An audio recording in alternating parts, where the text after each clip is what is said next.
Mga kabagli na nasalita ng Panginoon ng mabuting balita. Nandito po tayo ngayon. Hulaan niyo po kung nasaan tayo. Sa Makahula. Yan o. Unang Makahula.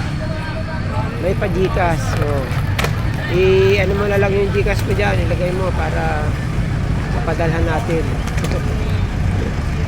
O, yan o. Sabi nga, word of the day.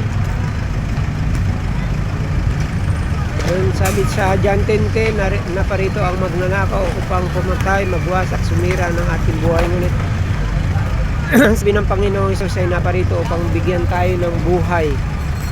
Kaibigan, tayo ay minsan pa dinalaw ng Panginoon upang kung paano tayo napunta sa mundo na to. At ang nakakalungkot, habang tayo lumalaki, dinadalaw tayo sa Satanas ng kaguluhan, kung ano-anong sari-saling mga problema. Ngunit kaibigan, dinadalaw ka muli ng Panginoon. Ang sabi nga sa yung naparito upang magbigay ng buhay at kasaganaan. Kaibigan, hinahanap ka ng Panginoon. Kaya lang, maaring ikaw ay yung parang tinatawagan ng cellphone, cannot be reached. Alam niyo ba kaibigan, isang araw mawawala na ang panawagan ng Panginoon. Dahil tapos na ang biyaya ng kaligtasan. Sana yung ganitong pagkakataon ng kalakasan natin. Sabi nga, alalahanin mo ang Panginoon sa panahon ng iyong kabataan.